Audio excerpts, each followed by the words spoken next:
Swayam Prabha. Digital India. Educated India.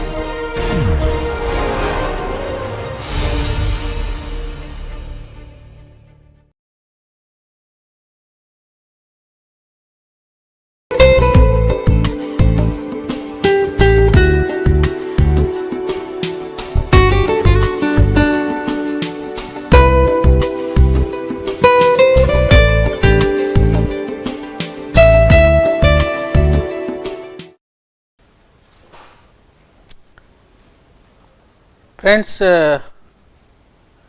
in this session we will be talking about how you can improve your emotional intelligence or EI.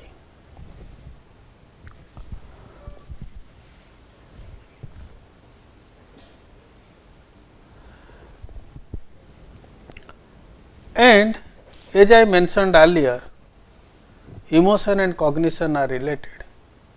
So, therefore, if you are a person is emotionally having the emotional intelligence, then he can enjoy the benefit of both. Accordingly, he can incorporate his feelings into analysis, reasoning, problem solving and decision making, which are primarily cognitive in nature. And the potential of feelings will guide you what is important for you and how you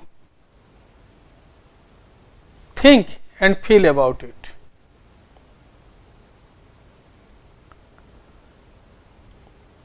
And the emotional management is concerned with you take care of your own emotions, and once you take care of your own emotions, the cognitions will be influenced accordingly. And as you have learnt, if you are aggressive, if you express anger in interpersonal interaction, you are not emotionally mature. So, therefore, the learning lesson is that you turn your negative emotions into positive learning and growing opportunity. The whole essence of emotional management is that you understand your own emotions, understand the emotions of the others, and then deal with the context or the situations. And say same the some of the items we say taking the same example of earlier into account,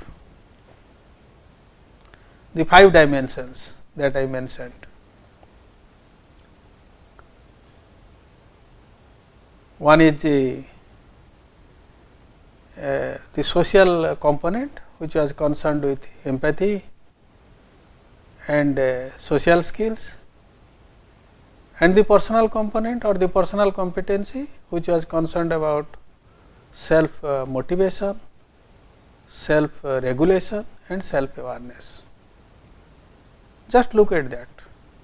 A person who is self aware, he cultivates a sense of humor. And a person who has high motivation, he likes to perform or take up challenging tasks. A person who is good in social relationships, he judges how the relationships go on.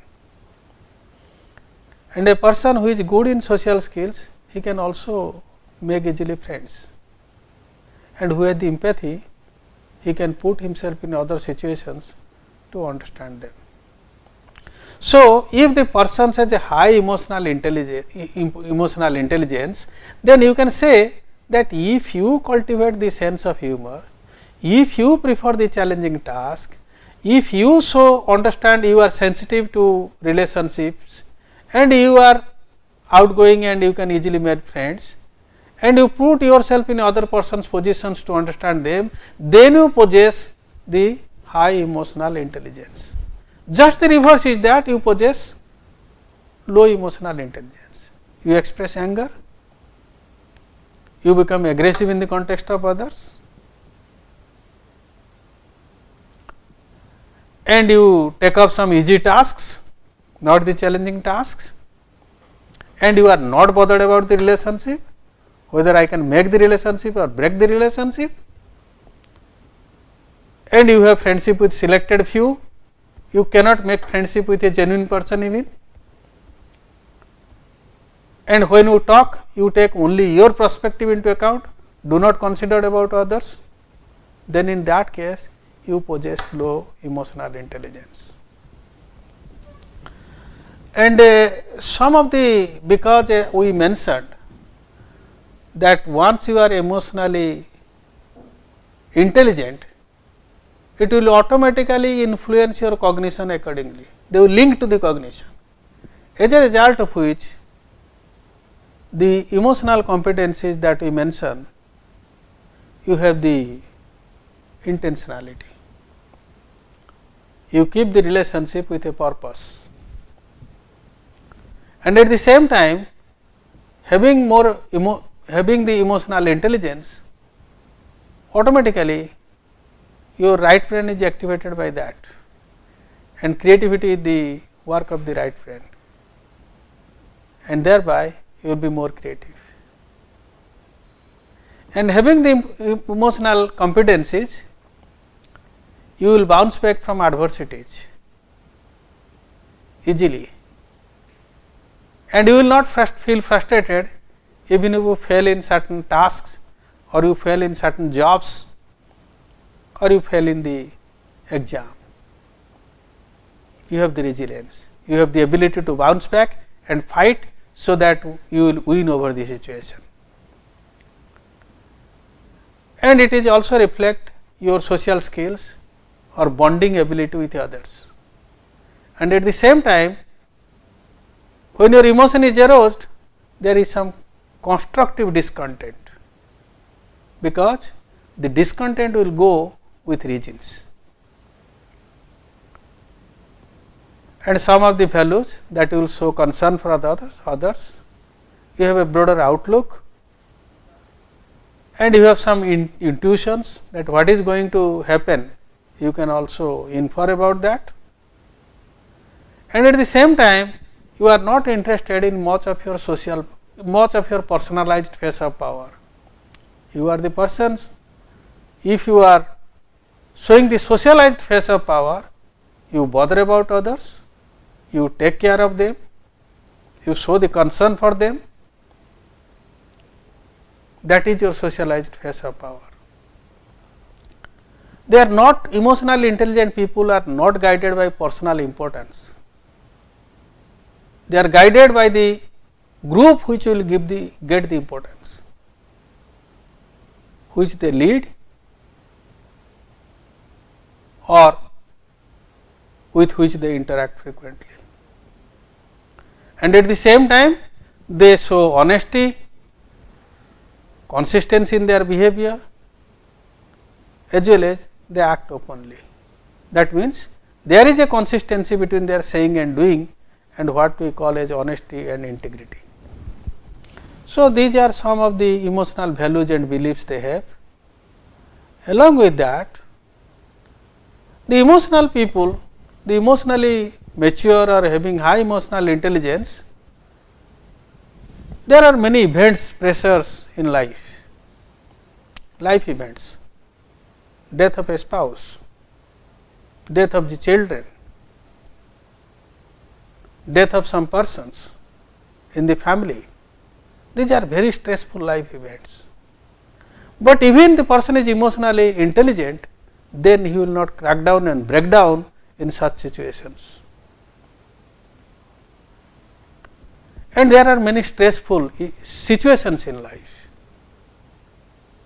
A disaster has occurred, persons have lost their lives, lost their family members, property is lost, houses is washed away, crop is destroyed.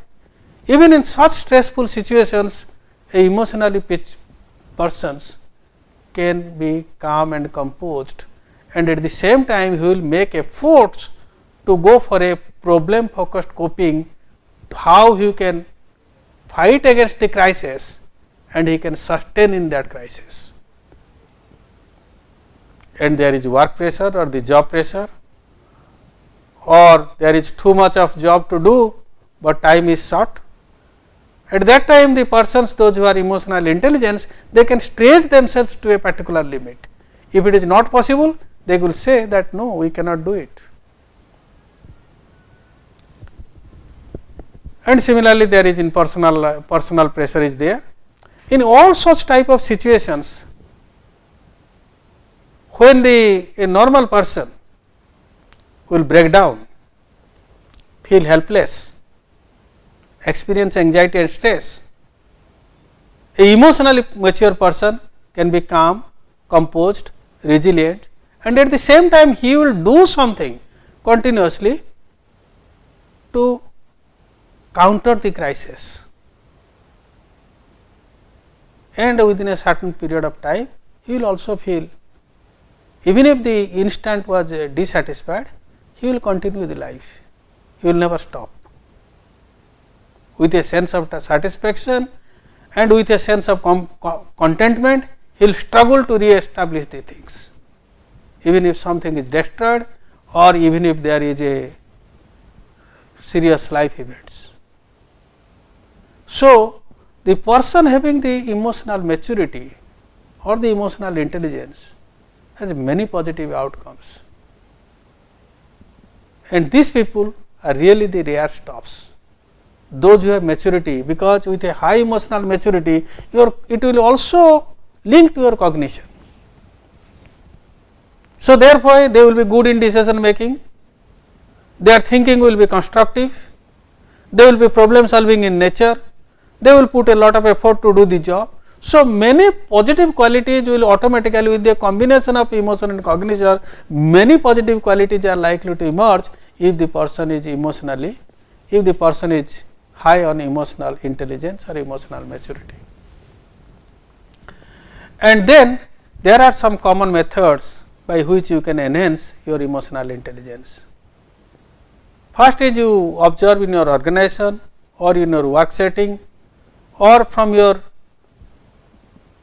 seniors or from teachers or from the community members whom you consider that the person is very effective, efficient, and at the same time he is very sociable, cordial and helpful, and you can identify such type of persons. Understanding the emotional intelligence, you take him as a role model, you model your behavior as per him or her, that will lead to a change in yourselves, because providing you conceive that the person is a role model for you. Next is reading and practicing about self renewal activities.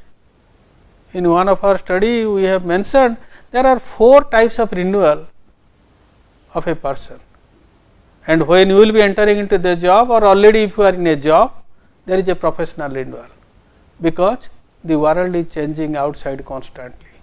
We have to all the time upgrade our skill and skill knowledge and attitudes to meet the challenges of the changing world. So, you can find out the ways and means either through education or through understanding your deficiency. You can all the time strive to improve your professional competency.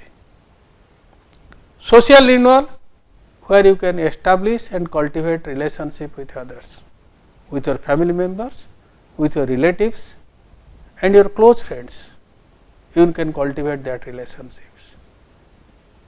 And cultivating relationship and maintaining relationships, and there are many toolkits we have provided how you can do it. Similarly, you require the spiritual renewal. It is the call of the spirit or the higher self. And in spiritual renewal, you can improve yourself spiritually. We have provided the mind stilling exercise as well as the like some self persuasion or self conditioning the self through self talk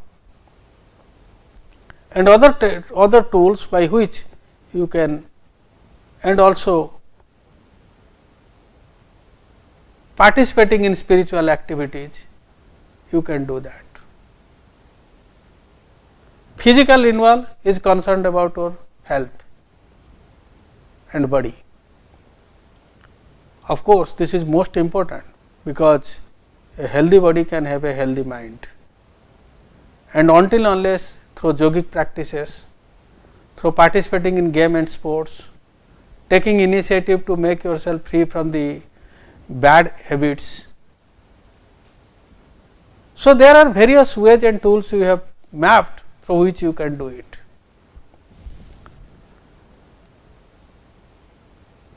So, and at the same time with these renewal practices, you can renew yourselves whenever you find time.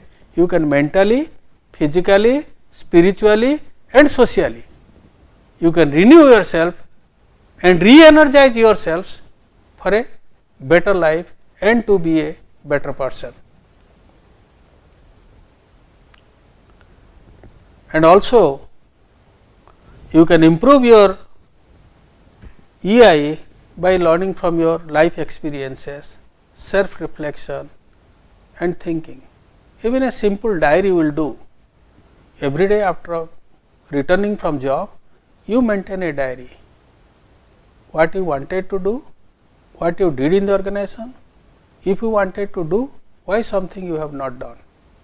And then you chalk out a strategy that when you face a similar problem in future, how you can convert the unsuccessful job to a successful one, because you are working, you know your job better, you know the environmental settings, you know your surroundings. So, you chalk out a strategy and implement it. So, therefore, as we mentioned, emotional intelligence increases as you have more thinking, self reflection and experience, because as your age will grow, the emotional intelligence will go on increasing.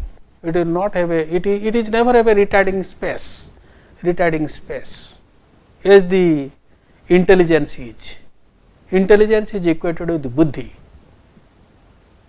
It has a retiring space after age of 60, but emotional intelligence will have a forwarding space all the time. And also by cultivating spiritual practices, because spirituality is such a issue which goes with non-violence. In Indian context, it goes with non-violence, truthfulness, niskam karma, shanti, what we chant after the prayer and all that. So, all these things are there in our systems. Gandhiji propagated the principle of non-violence and truthfulness. Many religious, even the Bhagavad Gita speaks about the principles of niskam karma. Then you have other qualities like shanti. Then it speaks about the yogic practices. And there are many more things that one can do to spiritually renew himself or herself, and learning and cultivating such spiritual practices. There are two issues here. One is the rituals that we perform or for the religious activities, that is one, like collecting flower, fruits, offer it to God. This is the ritual part.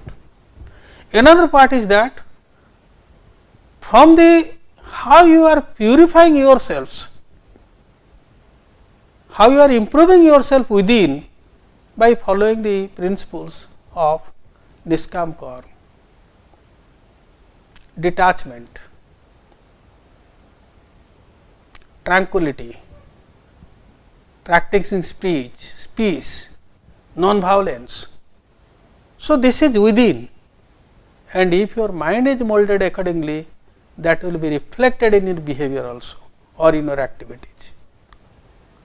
So, here it requires the molding of the mind, so that the same thing can be reflected in our day to day activities.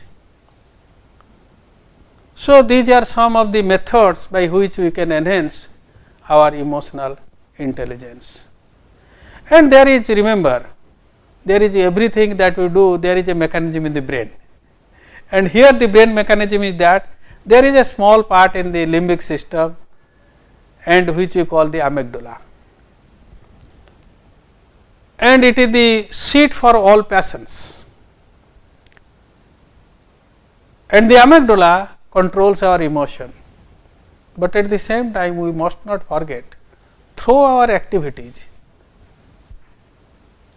or through the way of our psychological functioning, we can also modulate the functioning of amygdala. So, therefore, we say, if you teach a person to do certain things, he will never learn. If the person himself is interested to do and practice certain things, he will definitely learn. So, thereby practicing certain behavior and activities, as mentioned, that will change our behavior and also modulate the activities of the, modulate the functioning of the amygdala, and that will be beneficial for the individual as well as in his interpersonal interaction. Thank you.